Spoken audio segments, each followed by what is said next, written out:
What's up guys, and welcome back to another exclusive bit of gameplay from the brand new Codemasters grid game that is to be launched in mid-October. So all this gameplay that was captured was from the Codemasters event that I was invited down to earlier on this week. And if you're enjoying the content which I'm putting on the channel, do make sure to leave a like and subscribe if you're not already. I uploaded another video earlier on today which was in the Jedi Formula 1000 single-seater cars. So if you haven't checked that one out, do make sure to do so. But today, we are going to be taking a first look at Fernando Alonso's title-winning 2006 Renault car, Renault Formula 1 car. And yeah, hopefully you guys are excited to see it. So we go diving into the free play section. Last time out, I was on the career mode. But if there's something that you want to do on the game that isn't in the career mode, you can literally just customize your own event. So you can change the name, the discipline. So the disciplines are either race or time attack. And then we've gone onto the invitational cars, which is where the Renault R26 lies. And we're going to be taking on 2 different rounds in today's video with 16 cars, which is, of course, the maximum grid size that you can do in this game. And we're going to be starting off with a street track. It's Barcelona, not the Formula 1 circuit Barcelona, but the street of Barcelona to show you what the F1 cars are like through the streets. And then after that, we're going to be doing the 2009 configuration of the Silverstone circuit, which, of course, is the track that this very car took on. So choose your livery. For the Renault R26, you can either go for the traditional original livery, or you can mix it up and make your own. And that is exactly what I've chosen to do. So we've gone for a little bit of a sort of camo look so that I can boast the Veloce livery. As I mentioned in the last video, there was an option to go for a camo looking livery, and that is exactly what I've chosen to do. So we've gone for a few different shades of blue, and there's so many different types of livery, you really won't get bored of it. So without further ado, let's get into the first bit of real gameplay in this video. And unfortunately, like my last video, we don't have any audio in the background due to sort of a capture card failure. But yeah, hopefully you guys still can enjoy the video. And this was my first flying lap in the hot lap qualifying with the Renault R26. And what became immediately apparent to me was how different this car handles to on F1 2019.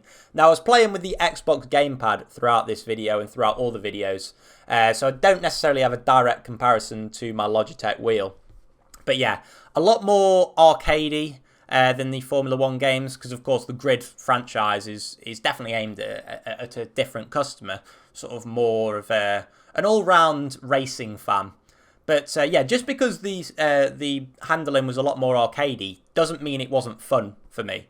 Because like, I'm a hardcore Formula 1 fan, and although I'm not the greatest at the Formula 1 games, I just really enjoy driving Formula 1 cars, and this didn't feel necessarily completely authentic like you would in an official Formula 1 game. But you really get a good sense of speed. You can see going through these streets, everything seems like a blur. You've just got to concentrate on the track, get your braking right, and really hit your apexes. That's what this car really rewards you on, is hitting your apexes. So yeah, we come across the line for our first lap, and you may have noticed that I was going in the chase cam there. I usually go in the T cam when I'm in a single-seater, but unfortunately, Grid doesn't have the T-Cam option, which for me was a little bit disappointing. But yeah, I decided to go for the chase cam and then jump into cockpit view. So the cockpit in this Renault R26 was really difficult for me to get used to straight away. So there was still that element of challenge. And I feel like I'd need to play this game for quite a while to really get used to and be quick with cockpit cam, which I think isn't a bad thing necessarily. It sort of, gives you that little bit of a challenge, as I say, and you want to try and master it really. So yeah, we get straight into the race now. My cockpit view lap was a little bit hindered by the fact that I got stuck on a curb. But yeah, getting into this 3-lap race, the first race of 2 in this video, and we're going to go for the chase cam for a couple of laps and then do 1 lap in cockpit cam to give you guys an idea of what it's like in race conditions. So we go through the first couple of corners, get a much better start than we do usually on F1 2019. I think there may be a clutch override function, but I didn't use it in this race. It's just literally like a normal start. You just sort of press the accelerator and you go. No clutch involved. But yeah, we're currently in P2. We managed to make up one position. And we are now behind Alexander Dorneden, who is my ex-Veloce teammate. So yeah, really good to see him in the game. Of course, he's now part of the FA racing team, which is, of course, with it being Fernando Alonso's racing team, incorporated into this game, with Fernando Alonso being a developer, hence why the R26 is in the game.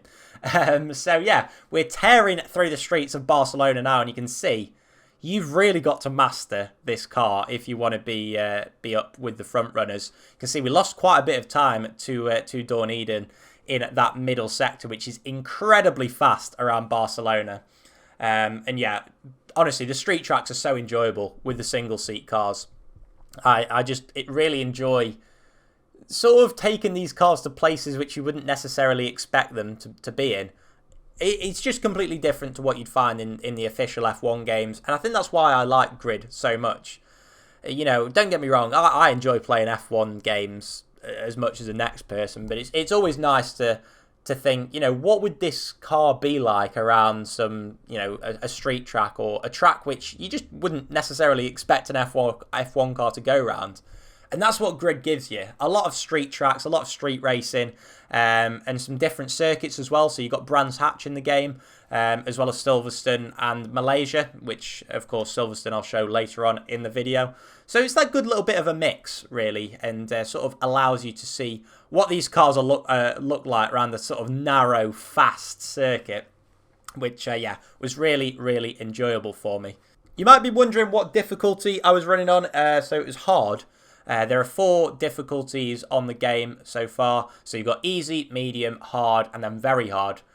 So yeah, I was running on the second highest difficulty. I think most of the other guys that were at the capture event was sort of running on medium. I'm not trying to big myself up. But yeah, I seemed quite quick straight out of the box. I guess probably because I was going for the single seat cars, which I'm of course used to driving on a lot of other games. But yeah, even the hard difficulty, I did find a sort of quite a big challenge. Bearing in mind I'm running on full assists currently, and you know I'm not a bad driver. I'd like to think that, you know, on the F1 games I run sort of ultimate difficulty, and then, you know, I've come into an F1 car on this game, and I'm not, you know, fully quick straight out of the box. Yes, I'm using a gamepad instead of a wheel, but still, it's good to see that there is that element of challenge, and despite it being a more arcadey than simulation game, there is still a good bit of difficulty and time to find, you know, where once you've got the game to once you've mastered the game. The assists as well, you'll see later on in this video, are a big challenge when you turn them off. So I went from sort of maximum down to about halfway on the assists, and the Silverstone race that I do is in heavy rain as well. So yeah, that was really, really difficult. And you can see I actually lost a position there by going wide, which sort of reinforces the fact that you've really got to be on it in terms of your racing lines if you really want to be good on this game. As we go into quite a heavy braking zone and rear end the guy in head, who is Ibrahim Al Mubarak. I think I pronounced that right. But yeah, the damage, I think I had it on reduced. But yeah, it did seem a lot more forgiving than the F1 games. Although you can turn it up and you know, go on more sort of a simulation, I guess, damage, which, you know, still isn't as severe as the F1 games, but you do get a bit more of a feel. So yeah, we finished third in that first race, which I was reasonably happy with. Although, of course, we lost the position at near the end. So getting into the second race of this video now, which is at Silverstone, the 2009 circuit. And yeah, really enjoyed this. Not many racing games that have this old layout of Silverstone on, so it was sort of good to play this. And we'll get into our lap of hot lap qualifying. So yeah, you can see getting into the old layout. Of course, that means that Copse is the first corner on the track, and it is heavy rain. So I decided to just sort of test out the rain features as a bit of a showcase for you guys to see what it looks like. Once again, go for the chase cam. Decided against the the cockpit cam for a wet qualifying. But yeah, still on a hard AI for this, and currently on maximum assists. But for the race, I turn it down, so you'll be able to see exactly what the difference is. But as we go through the first sector, and now we get towards the final few corners of the current layout of Silverstone into Vale and Club corners. But you can see we cut the corner quite a lot there and didn't get a warning or an invalidated lap. That's one thing that I noticed. Track limits a lot more forgiving than the official F1 games. But I think that's, I don't mind that from an arcade racer. And it'll still penalise you if you really decide to sort of take the piss, which is always good. If you're playing with your mates and someone decides to just cut across the grass, they will get a penalty for that. I can speak from experience from a multiplayer race which we played. There were quite a lot of penalties given out in that one. But as we come through the final corner now for a lap of qualifying, found it quite easy on the traction. And with full assists, wet racing isn't too much of a challenge, to be honest. I came across the line comfortably in first place. So, I don't know, maybe it'd be better for them to refine the assist, because you can see I was like 3 seconds quicker than anyone else. I came across the line, I thought, it was an alright lap, but, it was nothing special.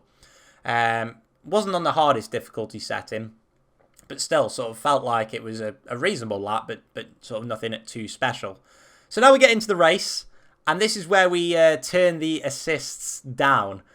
So we've only got a small amount of ABS stability control and traction control. Think of it as sort of a medium setting, although it is a sliding scale from 5 down to 0. I believe we were running on 2 for this race. And decided to just go into the mid-pack and see sort of how difficult it was to overtake everyone. We also turned the difficulty up to very hard for this. So this is the hardest AI setting. Assists set to about half, and this is where you really see the difference between qualifying and the race. So we're in 9th place, and despite being 3 seconds quicker in qualifying, turning up the difficulty and turning down the assists really does make this game quite a big challenge. So there's a little bit of a ding-dong between the cars up ahead, but no collisions as of yet. And as we squirt the power out of Club Corner, we managed to get a good run on the guy in front of us and dive down the inside. So he's a level 17 car, which, as I mentioned in the previous video, the sort of the numbers that are above the drivers, they range from 1 to 99. The higher the number, the better the AI driver is. So we got mugged off by a few low-level drivers there. So God knows what we're going to be like when we come up against some higher-level ones. But the drivers, I did feel like they sort of had their own traits. Another thing which I mentioned in the last video, you've got the Nemesis system. So say you have a crash with a driver, they'll be sort of out to get you. They'll maybe make a little bit more contact, leave you a little bit less room going into corners. So that's a really good personalised thing for the AI. And driver by driver, they're a little bit different. So you've got some attacking drivers, some defensive drivers, some ones who, like I say, will be a bit more aggressive towards you if you do so with them. So we're about halfway through this race now, and we're in 12th position.